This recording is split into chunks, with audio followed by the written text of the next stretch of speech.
Hey YouTube, KiraTwig here, bringing you all an update to my S-Force Yu-Gi-Oh! Deck profile for post-Cyberstorm access. We got the new Link 1 S-Force Night Chaser in the latest Yu-Gi-Oh! Booster set. This Link 1 just helps to set up the main playstyle of the S-Force deck, which is to just, limit what your opponent can do with monsters they control when they are in the same column as one of your S-Force monsters, depending on what the S-Force monster is for that monster in the same column as your monster. It's a really awesome playstyle that just focuses on that lockdown that the deck is meant to do, and we will be getting more support for the S-Force deck in the Duelist Nexus set, so definitely look forward to an update then as well. I just figured we'd update it with the new Link 1 since we have the support in all the other S-Force monsters. So let's go ahead and get started with the deck profile. So we'll go ahead and start off with the main deck monsters. For our S-Force monsters, we're running 3 copies of S-Force Rappa Chiyomaru. With this card, each of your opponent's monsters in the same column as one of your S-Force monsters can only target that monster for attacks. In quick effect, you can banish one S-Force card from your hand to return this card to the hand, and special summon one S-Force monster from your deck in defense position, except for S-Force Rappa Chiyomaru. You can only use this effect of Rappa Chiyomaru once per turn. So the return bounce power just gives you setup for a different S-Force monster in the same column that you may have for one of your other S-Force monsters, restricting that opponent's monster depending on which one you summon out onto the field into the same column as that monster of your opponent. So you can switch around Chiyomaru for that playstyle and then summon her in another column, restricting your opponent's attacks to your Chiyomaru, but also just giving you access to plenty of the other different S-Force monsters we run in the deck, making this a definite 3 of in the deck. We also run 3 copies of S-Force Gravitino. With this card, each of your opponent's monsters in the same column as one of your S-Force monsters is banished when it leaves the field, and if this card is normal or special summon, you can add one S-Force card from your deck to your hand, except for S-Force Gravitino. You can only use the effect of S-Force Gravitino once per turn, so you could just go for the bounce power of your Chiyomaru, special summoning out your Gravitina onto the field, and then from that play, while it's in the same column as one of your opponent's other monsters, you have a banish of that opponent's monster just to get rid of any graveyard card effects that they may have been trying to use against you as well, and then you can just summon out your Chiyomaru again once more onto the field. And the best part is our newest S-Force monster, S-Force Night Chaser, is a Link 1 monster that just needs one non-Link S-Force monster to make. You can easily use your many different S-Force monsters for summoning out that Link monster, which we'll go over with the extra deck as well. I also run 3 copies of S-Force Retroactive. If a monster you control would be used as link material for an S-Force monster, this card in your hand can also be used as material. And during the main phase quick effect, you return this card to the hand. If you do, special summon one level 2 or lower higher S-Force monster from your hand. If an S-Force monster you control would banish a card from the hand to activate its effect, you can banish this card from your graveyard instead. And you can only use each effect of S-Force Retroactive once per turn. So then you just have the search power for this card, and then just being able to also utilize your many other cards. Being able to banish an S-Force card in your hand with cards like Chiyomaru means you can use your Retroactive from the graveyard instead for that banish play, but also just giving you the link power for a S-Force monster. Using this card in your hand means that you can just go into your Link 1 S-Force Night Chaser using the Retroactive in your hand without even taking away one of your summons. I also run 3 copies of your S-Force Edgeraiser. Each of your opponent's monsters in the same column as one of your S-Force monsters cannot be used as material for link material of a summon of a Link 3 or higher monster. And if this card is normal or special summon, you can special summon one S-Force monster from your hand in attack position, except for S-Force Edgeraiser. And then also, you can only use this effect once per turn, but it just sets up more and more different S-Force monsters in the field for you to even go into some of your bigger S-Force monsters like S-Force Justify, and then also just restricting your opponent from going into any of their bigger Link boss monsters. For some of the lower numbers for the S-Force monsters, I also run 2 copies of S-Force Platina. Each of your opponent's monsters in the same column as one of your S-Force monsters loses 600 attack. And if this card's normal or special summon, you can target one of your banished S-Force monsters except for Platina and special summon it. So this can get us access to cards like S-Force Retroactive or any of the cards that we banished off of Rappa Chiyomaru back onto the field thanks to our Platina, giving us also just an easy summon of another monster onto the field using our Chiyomaru. You don't normally use Platina as much for the column effect as much as the resource grab for our banished S-Force monsters back onto the field. That's why we're only running 2 copies of this card, because it can easily be searched out with cards like our Field Spell or the Chiyomaru to be used on the field. And I also run 2 copies of S-Force Aura Fist. Your opponent cannot target any of their monsters in the same column as one of your S-Force monsters with card effects. And when a monster your opponent controls activates effect, quick effect, you can banish one S4 card in your hand to destroy that monster. So it's destruction power, setting up more of your banish as well for some of your other cards like your S-Force Platina, but also just being able to take the banish away from your hand by using S-Force Retroactive in your graveyard, as well is a big help thanks to Aura Fist in its usual play for destruction. For some of the other S-Force monsters, also 2 copies of S-Force Professor DeGamma. With this card, it's not really used for the battle position change because Link monsters don't have battle position, so you can't really lock down your opponent. By being able to change their battle position, you could get over some different boss monsters that your opponent may have with this card, but it's mostly in here just as another easy monster to special summon out since it is a level 3 psychic monster, so you can summon it out onto the field with your emergency teleport. If you leave it on the field just for the restriction of your opponent and it is banished for the emergency teleport,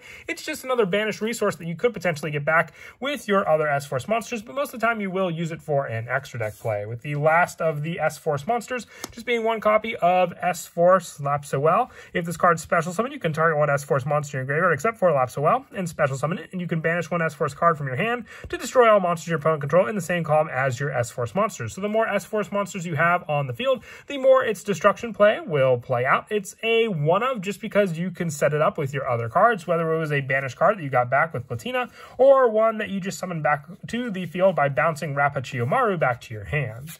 And also 3 copies of Ash Blossom and Joy Spring, just my hand trap of choice for the restriction of your opponent's plays for the main deck monsters, since we are running a pretty big monster count in total for all of the many different S-Force monsters that we play in the deck for summoning it out and restricting our opponent's columns. Moving on now to the spells, I run 3 copies of S-Force Bridgehead, a field spell. When it's activated, you can add 1 S-Force monster from your deck to your hand, and when an opponent's monster declares an attack on your S-Force monster in its same column, you can activate this effect. That monster you control cannot be destroyed by battle, and you can only use each effect of S-Force Bridgehead once per turn. And with this card, you can only activate 1 as well, but you have the protection play for your Chiyomaru as well. Since your opponent can only attack into monsters in the same column as your monsters, they get that 1 attack with the Bridgehead on the field, and then no other attack onto Chiyomaru unless your opponent has 1 other card in the same column as their monster as Chiyomaru. So that means they'll have to use a monster in the extra monster zone. But with this card, you special summon that monster and can only target that monster for attacks as one of your S-Force monsters in the same column. So all you have to do is put your Chiyomaru in a separate column for that card, and then you don't have to worry about the 2 monsters in the same column for your opponent to attack into. I also run 3 copies of S-Force Showdown, a quick play spell. You special summon 1 S-Force monster from your hand in defense position, or you can target 1 S-Force monster in your graveyard and add to your hand. So you add recycle power, or just another easy special summon, since one of our S-Force monsters, S-Force Justified, does need 3 monsters to make, including an S-Force monster. Just being able to special summon 1 onto the field, thanks to Showdown, and then giving you that resource needed for this card makes it a one-of, but also just a way for you on your opponent's turn to have a column set up that your opponent may be using, activating your S-Force Showdown, and then going for that special summon of that particular S-Force monster in the same column as that opponent's monster, even though they tried to avoid your columns that you had any of your S-Force monsters in. I also run the 2 copies of Emergency Teleport for being able to summon out our S-Force Professor DeGamma onto the field. And for the one-ofs for our spells, 1 copy of Monster Reborn, just another resource grab from the graveyard, 1 Call by the Grave, 1 Reinforcements of the Army for our S-Force Chiyomaru search to our hand, and the 1 Terraforming for being able to add our search power of S-Force Bridgehead from our deck to our hand. Moving on now to the traps. I've been mixing around the numbers with S-Force Specimen and S-Force Chase. We are getting a new S-Force trap in the Duelist Nexus pack, which will more than likely replace S-Force Specimen in the deck, but it gives you more of a special summon from a banished or graveyard S-Force monster into the field in the same column as an opponent's monster, and then being able to banish this card to target an S-Force monster you control and move that target to another main monster zone, giving you a trap effect on your opponent's turn as well for the banish. And S-Force Chase, being able to target face-up cards your opponent controls up to the number of S-Force monsters you control with different names and return them to the hand, giving you more of a bounce play and a reset up of your opponent's monsters depending on where they had them placed on the field with your S-Force cards.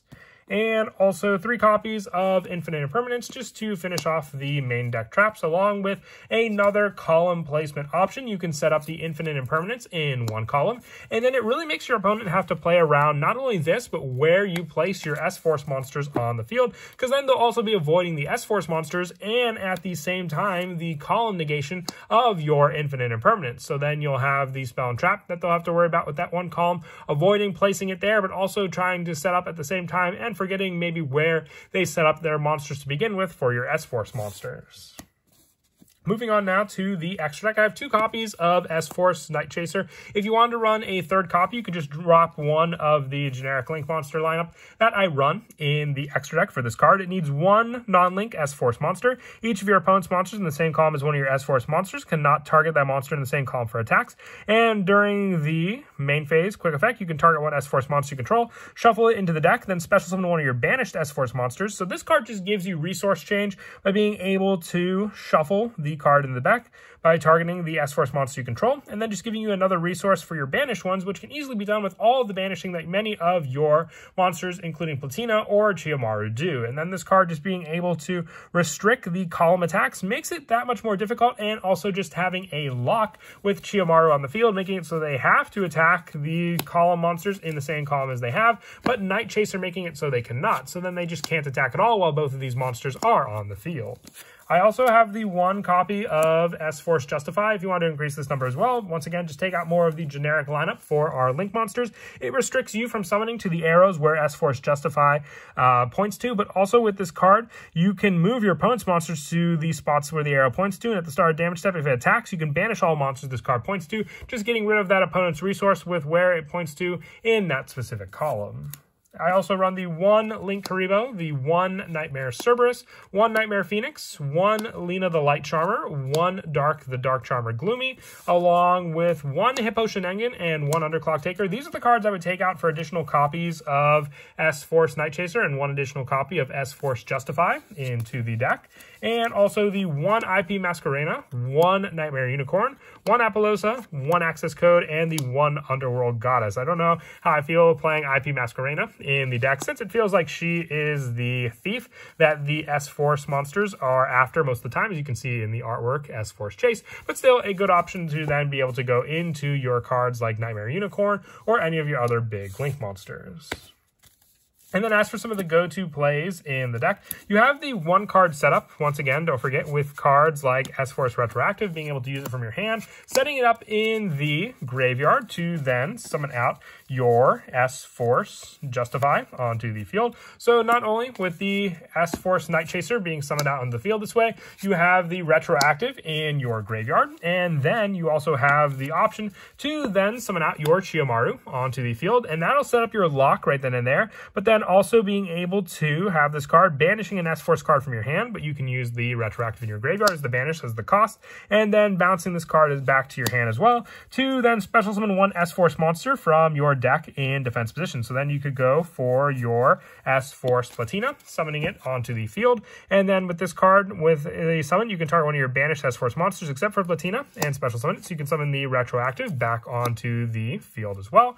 And then from there, you either can go for the Link summon using your 3 monsters on the field to set up your S-Force Justify, or you can just have the column arrangement for your specific S-Force monsters, being able to use the resource for your additional monsters of also being able to, during the main phase, return your Retroactive to the hand, a special summon 1 level 2 or higher S-Force monster in your hand. So you can use the Chiyomaru that you bounce back to your hand with the Retroactive play, setting this card up, going for the lock again, and then having the Retroactive to use for the hand on the following turn, since each one of the S-Force Retroactive cards are a once per turn, being able to use all 3 again for Justify. But for now, you have all your columns set up and the lock set up against your opponent, just needing the 2 cards in your hand, which one was the S-Force Retroactive and the 1 Rappa Chiyomaru to do so. But that is it for the deck profile. I hope you all enjoy the video. It's a really awesome deck, and like I said, we will be getting more support for it in the Duelist Nexus booster pack to definitely help with the overall play style of a deck that focuses on just, making it very consistent for your opponent to choose and play how they want to in each individual column on the field. And as always, until next time, please don't forget to leave a like and subscribe, and Kira Twig out.